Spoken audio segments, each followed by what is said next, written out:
Let's move on to our next question.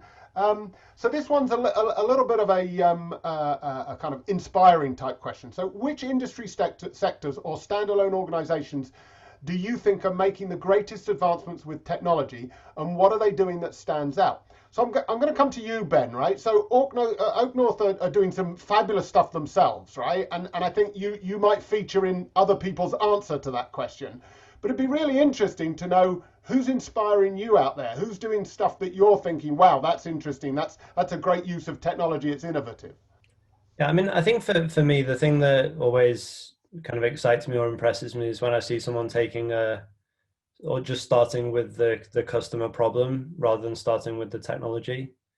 I won't talk about OakNorth, but I do spend 99.9% of my time in fintech, so I'm a little bit blinkered to fintech. But the banks that we work with, they have a real desire to change, both in terms of their operational processes, their decision making on credits, just how they work with their customers. And so we get a lot of kind of interaction with the banks, with our clients, about the other types of projects that they're working on as well. So, there's companies like Encino in the US who are basically taking their mission to basically enable all banks around the world to do digital transformations.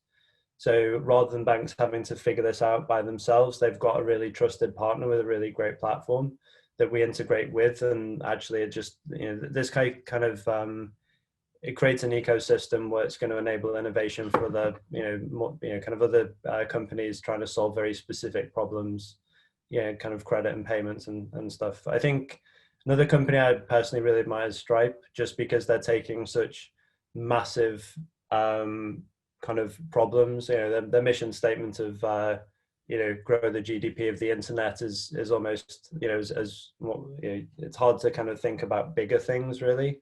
But the way that they're just starting from first principles and using kind of, it's not even about the complexity of the technology, just they are using technology to reinvent how businesses interact with financial services. So, I think Stripe and Encino are two really great companies, but it's not about the tech, it's about the problem that they're solving for their customers and how they're really kind of helping drive change in their industry from it.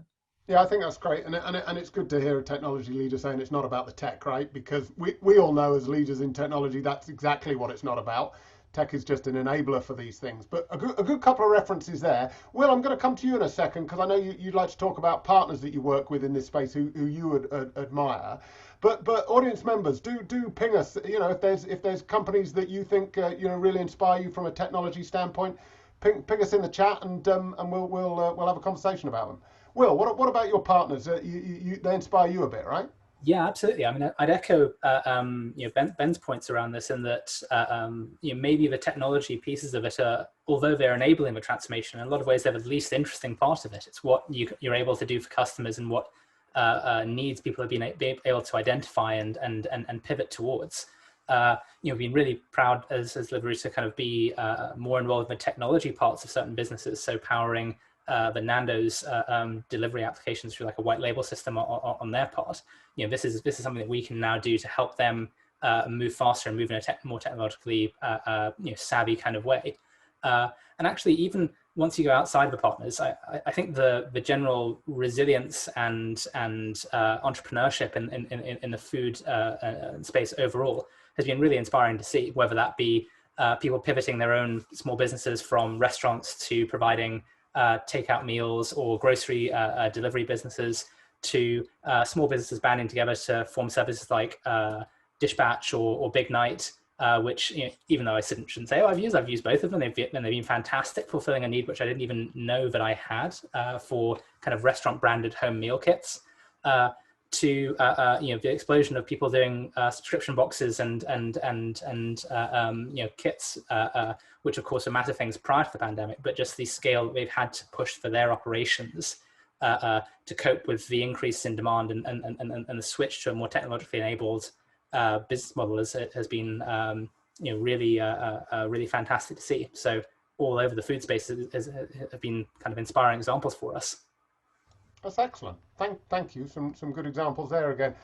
Ed, what's the establishment's view on this? What's going good and taking the attention of the government, do you think? In what sense, David? in the sense of inspiring technology organisations, people leading the way out there. What are some that you sort of think are leading the way and showing people how it's done with tech? Well, I think one of the things that I thought the government did very well under David Cameron, and I'm obviously party pre, was actually its own government services. So it made real progress in providing digital services to citizens, and it changed the whole concept of government. The stickers that everyone put on their laptop was, what is the user need? And traditionally, I think government has got it wrong, because it's always looked at what is the producer's need? How do we look after the workers, if I can put it that way? Nothing wrong with looking after the workers, but never actually thinking how people use services. And I always used to joke that apart from tax and passports, the most used services, the least used service on a government digital service was an application to be buried at sea, which you can actually do digitally now. But I think, apart from obviously Deliveroo and others, I mean, I think that the trick for government, and again, I'm sorry to come across as somebody who's always looking backwards rather than forwards, but the trick for government is to embrace, I think, disruption. So when you see companies like Uber or Deliveroo doing things differently, the trick is not to say, how do we stop this happening because we have to protect the incumbents? The trick is to say, what can we learn from these companies and how can we enable them?